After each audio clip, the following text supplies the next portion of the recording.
Hello, and welcome to Soul Play. Our guest today is Rosalie Wilmot, a Seattle-born songstress and poet who uses octaves and syllables to weave soundscapes that reach up and dive low.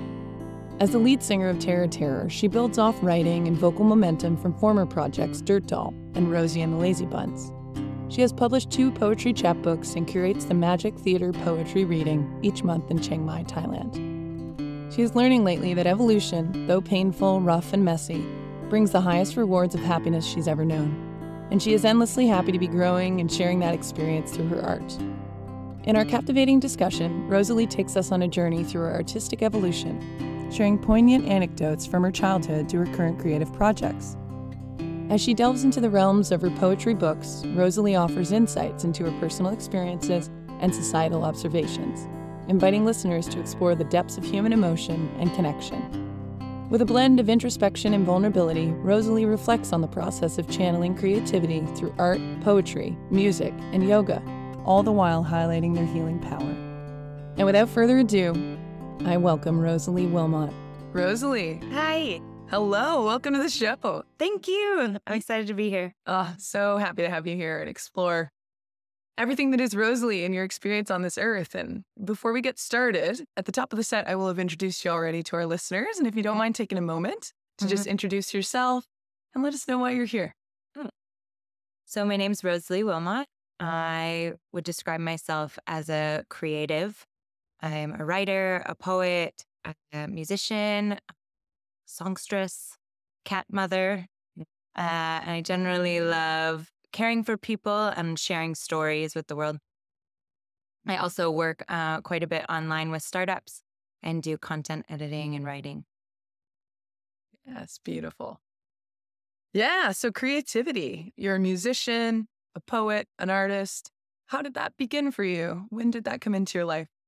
I think it's hard to say. Like when I was a kid, music, I think, was the first thing that I started to resonate with or connect with.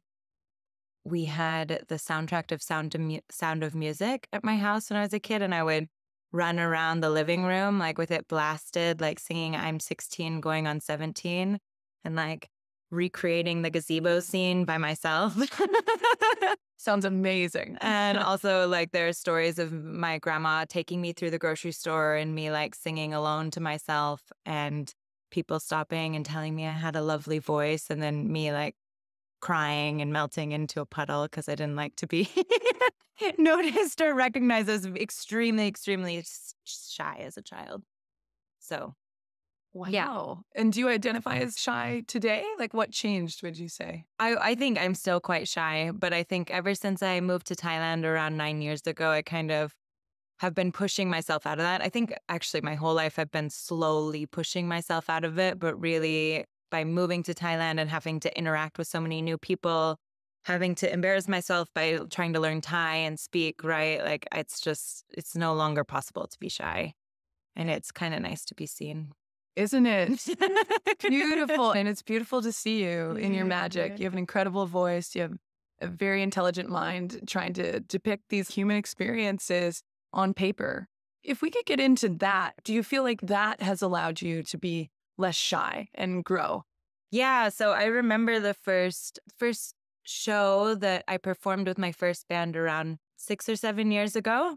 I looked at the drum kit the whole time. You know, like I sang to the drummer, like with my back. Focal point away from the audience. I am not. Turn around sometimes and I'd look at the guitarist, right? And if I like focus on the act of creating and the act of connecting with the other musicians, I feel great, right? You're shining. But like, I think it was just trial by fire over and over again until it was no longer nerve-wracking and it felt good to be staring people at the face, singing lyrics to them, right?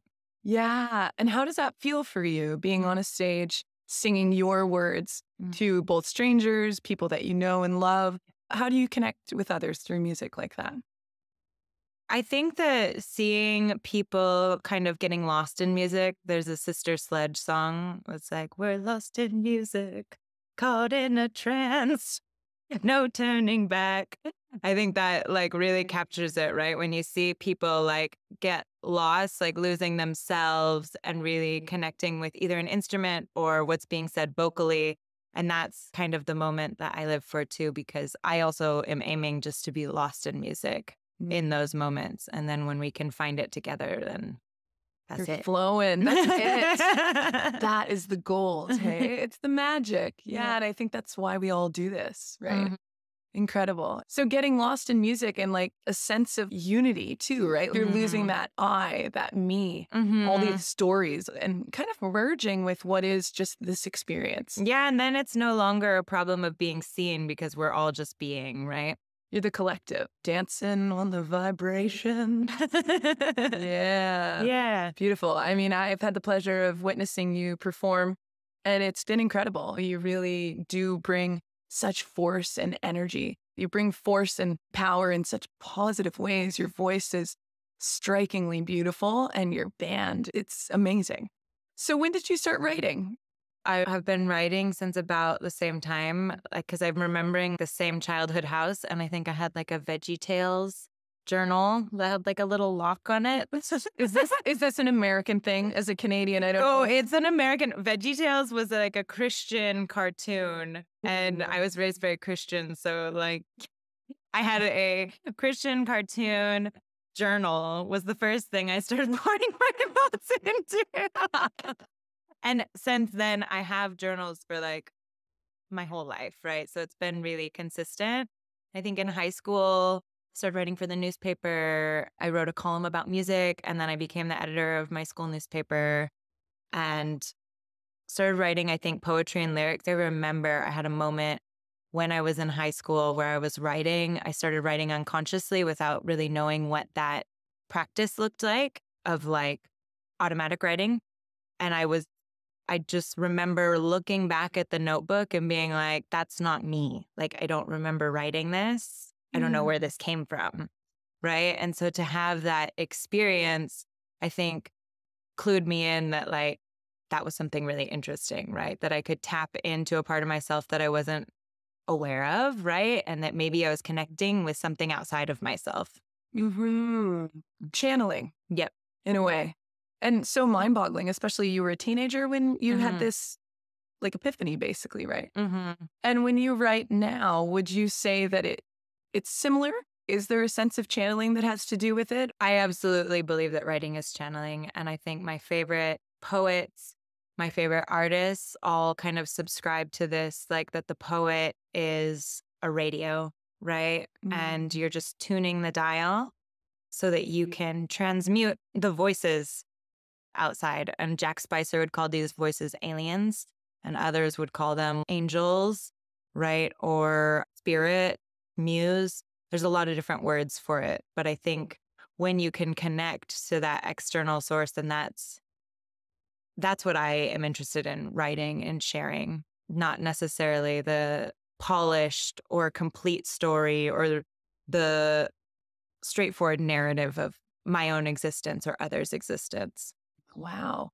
And this channeling, like what comes up, would you say it's based on your human experience through your own lens, or it's far removed, or there's variety in that? I think that there's like layers of it, right? I think there's sometimes where I'm automatic writing where it's just, it's almost like you're regurgitating everything that's flowing through your head. So you're getting bits of memory, you're getting bits of your own ideas, you're getting bits of the subconscious. And then there's times where it's really pure, right? You get a really good transmission, like you're really well attuned and something kind of just comes out. So I've had the experience of getting poems or songs completely and not editing, which is a very beatnik kind of style of poetry, right? It's like, don't touch it, don't edit it, leave it as it is. And then there's parts where I'm like, this is personal story or this is this. And then I try to do more like gold mining and pull out different parts and then edit and pull together what I can. This is a whole world in itself. You know, there's a terminology that you're using that I'm not familiar with, to be honest, like beatnik, for example. Like the beat poet, Jack Kerouac, Allen Ginsberg, folks like them. It just flows out of you, and that is magic. Leave it be, basically, is the premise, hey? Wow. I see that. I was talking with my partner, actually, a couple days ago about this, because for me, with writing, I can write a full song in like 30 minutes, you know? 30 minutes to 2 hours, maybe. It is this sense of channeling, Mm-hmm. and it's difficult to know when it's coming. I think for me, like, I need space and time. So I need to be able to sit and land in that field. And it does tend to come. I think there is a sense of magic in that. And I like the attunement or, a radio station, whatever the language is, we're all talking about the same thing, right? Mm-hmm. And so it sounds like you've been doing this through poetry, through work, like journal articles and stuff like this, and as well as through music. Do they offer different things for you? Yeah, I went to school for creative writing and specifically poetry. It was one of my majors. And I really wanted to be a poet. And I came to Thailand thinking I'm going to write a book. And I actually did come to Thailand and I wrote a small poetry book and I got it published with a really small press in the States called Bottle Cap Press. And then after that, I felt really strongly that I was writing more books. And I came to Chiang Mai and I got involved with a poetry reading here. And then I became a facilitator for it. And I wrote 2 more books of poetry, but I never did anything with them because along that time is when music kind of came in. And I started collaborating with other musicians and we were just singing covers and stuff. But then I started to use it to write as well. And we started performing and stuff. And I think I felt a lot of guilt during that time of like, oh, I've abandoned my writing, right? And I'm not writing anymore. And one of my poet mentors, whose name is Farrell Wilcox, who is a poet here from the States, was like, writing music is writing poetry, right? Like, this is the same. So you're writing, you're creating, doesn't matter where it goes or what becomes of it, right? It's happening. Thank you to that mentor. Letting go of this divide and flowing in what is in that moment. So if you're feeling more creatively inclined to write a song over a poem, it's still writing and it's still magic, and fostering that, I think is where it's at. I think writing can also be really isolating, and it can feel like poetry as itself can feel like kind of a removed or hierarchical structure in terms of literature, right? Poetry is not accessible to most English speakers. It's accessible to a small group of people that like poetry, especially because I write kind of avant-garde poetry, right? Like, there's not a lot of people that will read a chapbook, right? And then if I looked outside of that, living in Thailand, there's not very many Thai people are going to take any time to learn that or try to figure out what it means, right? Or why even listen to poetry, right? I noticed a lot of Thai folks weren't coming to our readings and stuff because it's not super accessible. So with music, it doesn't matter what language you're speaking in or singing in, there's the language of music, right? So it was instantly felt more inclusive to me. And that was really exciting. And this merging of losing yourself, but merging into a collective, kind of like what you were describing, sounds very accessible through music and also perhaps a bit more challenging through poetry. Absolutely. I think poetry is very isolating, the process, and writing in general. You write and then you revise and then you write some more, then you revise and then you read. Like, it's this process of sitting with all of your deep, dark junk and secrets that you think you're hearing from the universe and ideas and like concepts that you have. Nobody else is seeing that. So it's like a whole place to immerse yourself in and live in. And I've also been lucky to have really good writing communities at different points. And I think those are so important. But ultimately, I think that I was really attracted to being able to access that with a group and kind of go through it a little bit more. And that realm that you're describing in poetry, it sounds quite engulfing, right? When you're so immersed in this static thought or excerpt from a poem, to revise that over and over again can, depending on what your writings are, it can really influence perhaps your perception and stuff like this too, right? Yeah, for sure. Yeah. So apart from channeling, like, would you say that it's been a healing experience for you, writing, Yeah. Definitely. I think writing has been the thing that I've always turned to when different challenges or life changes have come. If I feel lost or I feel disconnected, I sit down with a notebook, right? Or I remove myself from my current environment and go like sit in a new space for 3 days or so with a notebook, because that will always draw me back to center. And sometimes it's painful, like experience to get there, but it's necessary, right? It's my way of processing the world. Which is so valuable, because if we don't process it, it just remains stuck within our bodies, right? Again, altering our perception, altering the way we see the world, the way we show up. Yeah. Yay. Writing yay poetry. Wow. What were these 3 books that you had written? The first one is called Portal. It was about moving from the States to Thailand and processing a long-term breakup and this kind of disconnection, or moving through space and time. And then I wrote another one called The American Mood, which was about reflecting on time in America. It was a lot about politics. It was around the time that Trump was gaining popularity. It was about shootings at Pulse nightclub. It was about this time of like intense violence and shift in America, and observing it kind of as an outsider, and then observing it as an outsider who's being praised for being American outside of America, right? And watching that perception shift. Because I remember I was in Malaysia and a taxi driver was like, "You used to have Obama and now you have Trump. What's going on in America?" You know, like, and starting to get that feedback from other people too. International. Yeah. It was the talk of the world at that time. Okay. Yeah, that would have been very valuable for some processing, I imagine, as an American. And your third book? My third book was about connection with my grandmother. So I'm named after my grandmother, whose name was Rosalie Wilmot. And she passed away 6 months before I was born. And I've always felt like I've had some connection with her. So it was about going through memories that my aunts have of her, stories from my mother, some letters of hers as well, and using that to kind of look at what it's like to be kind of trapped. She was a woman who was held in place by a lot of circumstance. So I was looking at that lens. It wasn't fully finished, this one. And I think because both of these became very large projects, right? Like, to say I was placing a lot of meaning on them as well. I hope to return to them sometime. Yeah, absolutely. Do you come from a musical family?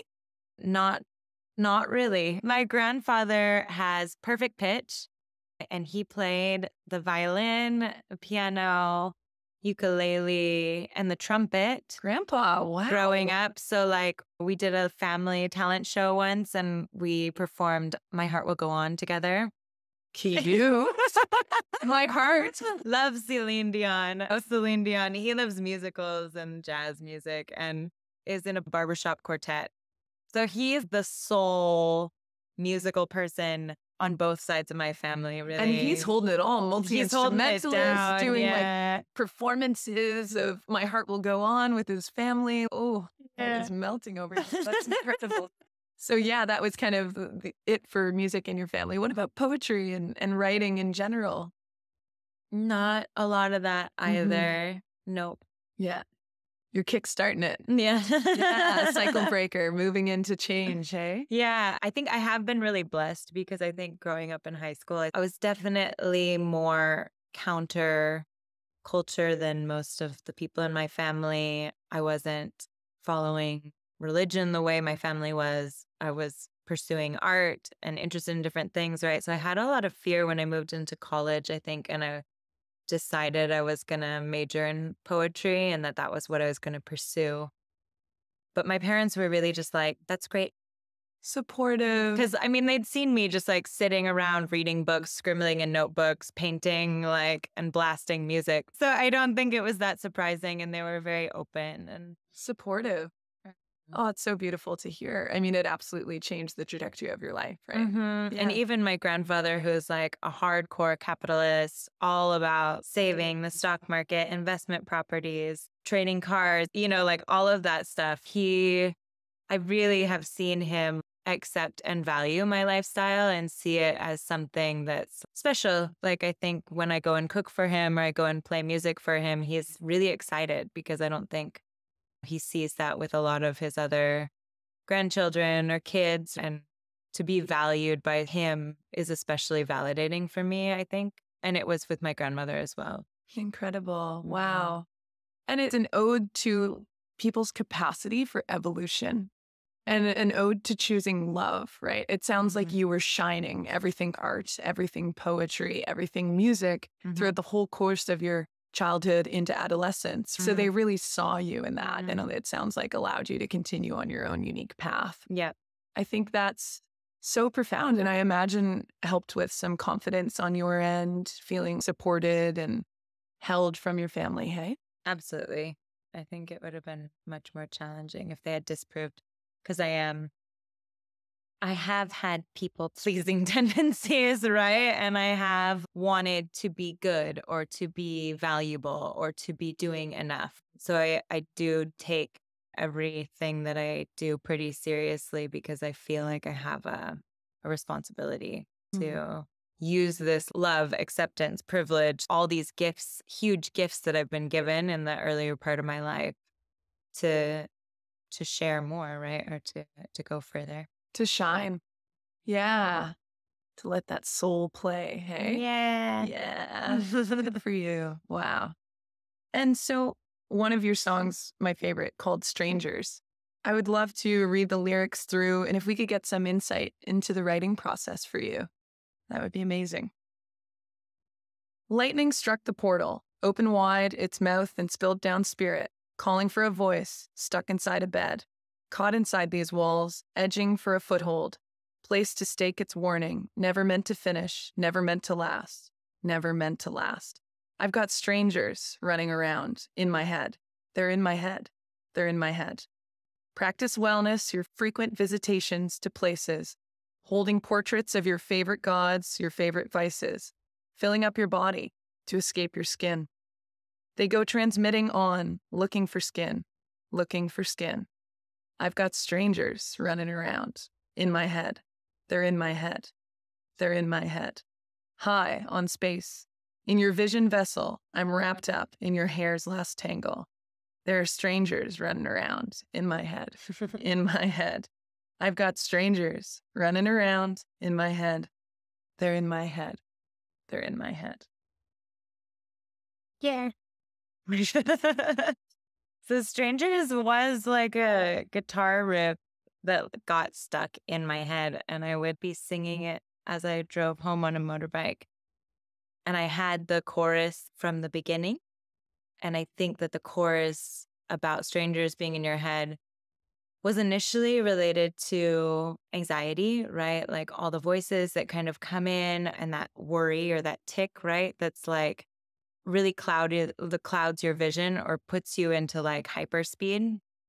But it was also at that time, there was stuff going on in our community where a lot of people were talking, and I was getting a lot of feedback on choices I was making in my life, like external voices of like, you need to do this or this should be like this. And also from my family, that it was very literal too. Like there were different strangers talking about me or talking about my choices that were like impacting my decision making. And so with anxiety and with people talking, right, it creates this whole spin.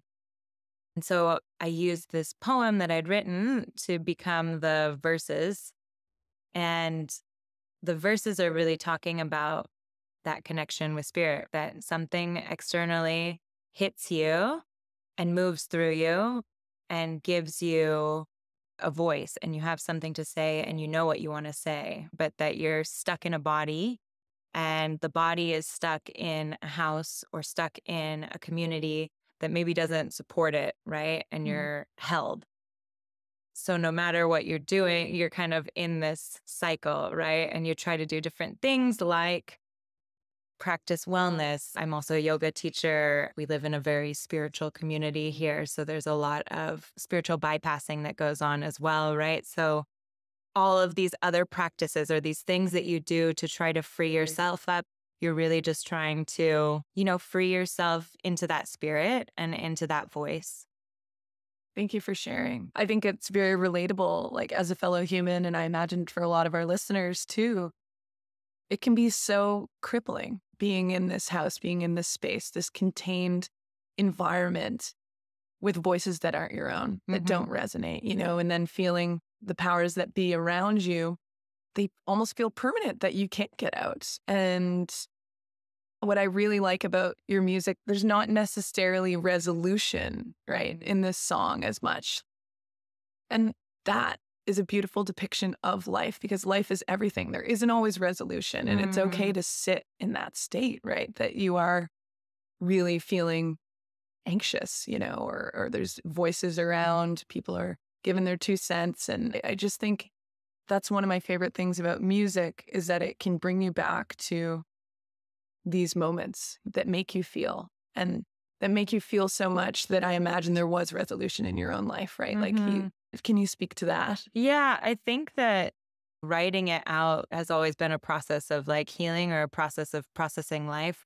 So I don't care to find solutions or resolutions or endings. Like, I think I'm more interested in expressing what's happening, because I think there is so much power in just experiencing something, and maybe even experiencing a negative emotion and sharing it. And when people hear that, they have courage to talk about what's going on for them. I think one of the first songs I wrote was about depression years before this one, right? And I remember just like by singing that song, I didn't feel that way anymore, right? I didn't feel like I was alone or not okay, because I was saying it. And I was saying it so often, like, I'm not okay. And now I feel okay telling my friends, like, this is what's going on, or I'm feeling anxious, or it's like by getting it out of your body, you empower others to share their story and to share what's going on with them, and to know that it's okay, that it's not always great, that we're not always living our best lives and thriving and shining, despite the fact that we may have everything going for us, right? Absolutely. I mean, this is so profound. It's so valuable to highlight these moments, which are plentiful. I mean, they're happening all the time. We are full spectrum beings, and looking from a dualistic lens of like, let's gravitate to the good and stay away from the bad. It's such an illusion, right? It's such a trap, a distraction away from ourselves. And when we can really, like you did in this song, showcase a very painful moment or many moments of life, and sit in it and own it and meet it and greet it and go through it, rather than avoid or do for a solution. It's very empowering. And disguise it with like a bouncy, upbeat melody. Sure. Music writing 101. Make it cute. But make it like sad, they say in Thai, which is like sting or burn. Yes. Ooh. Yes. And that seems to be a trend across your music writing in general, hey? Sitting within a specific intense moment, emotion, feeling. Would you say? I think potentially yes. You're like, partly yes, partly no, everything.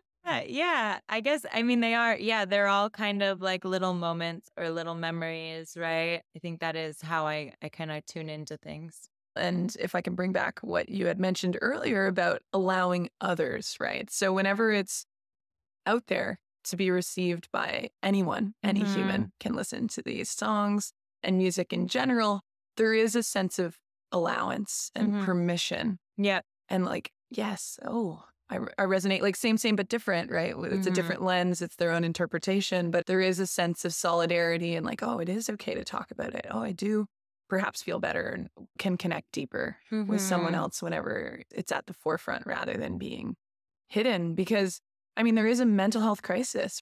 People are suffering and seeking resolution. And I think too, like with the social media world, this constant comparison and there being these images of seemingly perfection that I think people can get lost in that, right? Lost in what they are, what they want to be, what they think other people are, and feeling wrong and feeling heightened senses of anxiety and loneliness and separation. Yeah. And as we were talking about that, I think about that fine line too, because I think sometimes pain or sorrow are manipulated in art and kind of turned into these things to kind of like pull at the audience's heartstrings, the same way that some yoga teachers use a lot of hip opening postures to like get people really into their emotions and get them to cry. And then there's that hyper opposite side that's like paint the town gold, everything's great. So I think not exploiting our pain or exploiting our mental crises or feeling like we have to share everything, but like, yeah, expressing what's coming up, right? And being okay with that being your story for now, right? Or part of your story. Yeah. And allow that story to be fluid and changing and evolving all the time.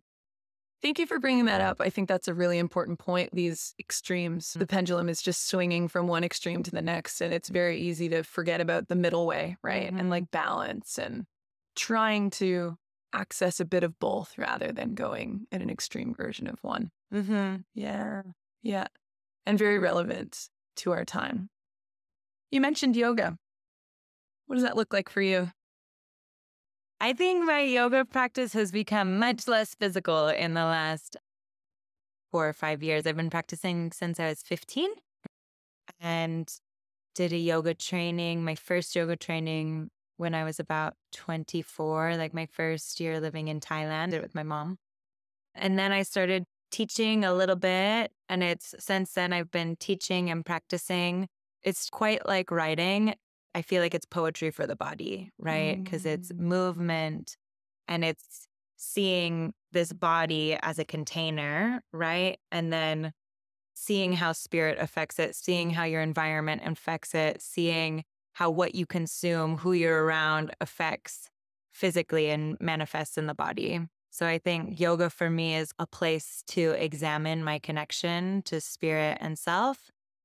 And that comes through in the body through asana, physical practice, the mind and meditation, breath, which happens all the time, right? And then these different ethics or codes of living. Yeah. It's such a valuable check-in, right? A week dissolves, a month dissolves, that however much time it's gone, it's in the past. And without a practice, a ritual, returning to self, I think it's very easy to get lost. So it sounds like a really beautiful practice. In your teaching, do you teach people like beginners? I teach everyone, and that's kind of the fun part about teaching in Chiang Mai sometimes, but I've taught yoga to 2-year-olds all the way up to like 75, 76-year-olds. I really like art, like music, like poetry. I think it's something that's accessible to everyone, but I think the way that it's taught is not always accommodating of everyone. So I really love teaching all levels. Yeah, and it's such a vital role because the teacher does play such an important impact in that, right? Yeah, the teacher's kind of the container for the yoga space energy there. A 2-year-old. Wow. What is that? I'm sure it looks like lots of like putting someone on your knees and lifting them up in the air and making airplane noises, or like facilitating that to happen on a mat with their mom, right? Yeah. And different games or exercises for connection to facilitate connection. Yoga for young kids is a lot about them learning about how to be in a body, right? Because kids are so like out of body. And then their bodies are really dense. Their minds are dense as well, right? Like it takes them a while to get information to process. So yeah, a lot of repetition, a lot of chanting, a lot of singing, a lot of art as well. Different activities to express yoga, but it looks a lot different. Yeah. Incredible. This is blowing my mind. I quite like this. This really sounds like it should be incorporated into just general school. Yeah. How to be in a body, how to be exposed to your mind all of the time. What is a mind? What are thoughts? What is consciousness, right? Like maybe not at 2, but Dr. Seuss, right? Cat in the Hat. I don't know if you knew, but they released a book called Cat on the Mat. Yeah. And so it's all about mindfulness and meditation. And so it's a book for children and exposing what it means when a thought arises, what it means to just allow it to rise and fall and go away. I was not taught or educated on what it means to have a psyche, I would say. Yeah. Like I was pretty oblivious to what was running my internal cosmos, you know? And so a lot of thoughts that were coming up, I just thought they were my own. But there are influences all over. We learn through culture, religion, family, society, etc. And over time, the goal is, of course, to look at your garden of thought and what's in there. Do you identify with these thoughts or these old programs and conditionings and patterns that are now weeds and ruling my life? Okay, I want to take these out and plant some new seeds, right? But without that baseline knowledge of understanding the nature of our mind, I think that's lost, and it's harder to unlearn as adults. So to really introduce this to children, Yeah. wow, what a dream. It was a really, really special time. Yeah, absolutely. Challenging, I imagine, too, but fun. Many energies were needed. It's very energetically zapping, but also life-giving and sparking as well. Yeah, again, the full spectrum. Wow. And so what are you doing currently? I'm teaching yoga to adults around Chiang Mai and at a yoga retreat center. I also work online for the startups doing content writing. And I am working on, most importantly, preparing for an acoustic act. This will be my first time performing solo, as I'm kind of moving between bands at the moment. So I've been working on guitar quite a lot, writing new songs. I'm also collaborating with 2 new projects and seeing how those develop. So it's felt like a really exciting time. I've been collaborating with a lot of different artists, just trying to see what fits, see what feels good, what feels natural. What's happening next, right? Like, because I was very attached to my last project. I loved it. I think we did great things, but it naturally dissipated, right? So now it's time to go on. Absolutely. Let that door close and be open to the new ones, right? Yeah. And you say you're going to be on stage for your first acoustic set. It's a big deal getting on stage solo. How's that feeling? Yeah, I'm very excited for it. I'm pretty nervous, but I'm not nervous to sing anymore. I'm very ready to share, and I think it will feel really powerful to just be back on the stage, right? And to be back and able to share. And so I'll let my insecurities about my guitar playing slide away. Absolutely. Because it's worth it, right? It's time to share. It is. And it's part of the journey, right? It is part of the journey. Just like whenever you were a child, you were just so anxious and nervous when all these strangers would come up to you and compliment you on your, it's just that guitar is new. Yeah. Introducing a new thing. It's normal to have. We've done this before. Yeah. We've cried on the floor before. Right. We might cry on the floor again. Not welcome at all. Hopefully not in front of people, but let's see. And if you do, whatever. Time will tell. You're brave. You're brave for doing that. I'm really looking forward to this set. Great. Well, it seems like a good time to close. If you could leave everyone with a thought, an idea, or a message, what would you tell them? Own your voice.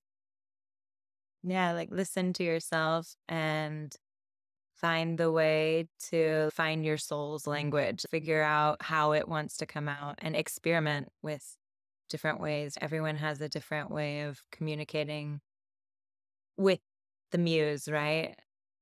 My experience with communion with it has been really meaningful. I feel like it's given my life a lot more meaning than I had. Thank you. Beautiful advice. And Rosalie, where can people find you? Yeah, you can find music from my past project at Dirt Doll Band. We're on Bandcamp. We're on Spotify, Apple Music, all of those things. And you can also find me on Instagram as Rosalie Will. And you can Google me and find some old poetry. Maybe. I don't know. Excellent. And what about the book Portal? Is that Portal is out of print as of 6 months ago. Okay. So there are no more copies. Special editions. One day there'll be more. Beautiful. Thank you for your time. It was such a pleasure chatting with you. Thank you. That's it for today. Thank you for listening. I truly hope that today's conversation was valuable to you. To learn more about today's guests, including links and resources related to everything discussed today, visit the episode page at soulplaycollective.com. I'm so grateful you're here, and I'd love to hear your thoughts on the show. So don't be shy, send in your comments, and let us know how each episode is resonating with you. If you'd like to support the podcast, the easiest and most impactful thing you can do is to subscribe to the show on Apple Podcasts, Spotify, and on YouTube, and leave a review and/or comment. Sharing the show or your favorite episodes with friends or on social media is fantastic and super appreciated. And finally, for podcast updates, please follow us on Instagram at soulplay.collective and at Soulplay Collective on Facebook and YouTube. Appreciate the love and support. See you back here soon. If she could just remember my name.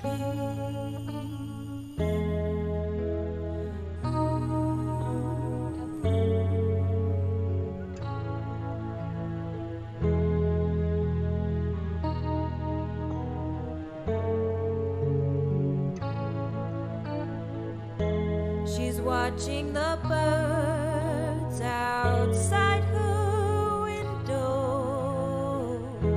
She's telling me how they're so in love, but there's nothing there but a big black squirrel. And she's scowling again, 'cause I can't see the truth. And why does it come when I want it to go? And why does a mind have to disappear at all? Remember,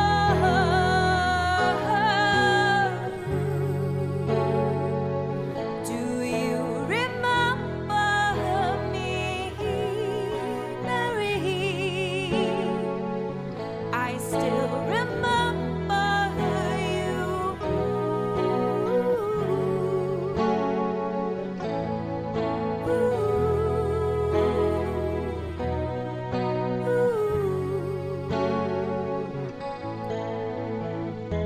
She's packing her things up again.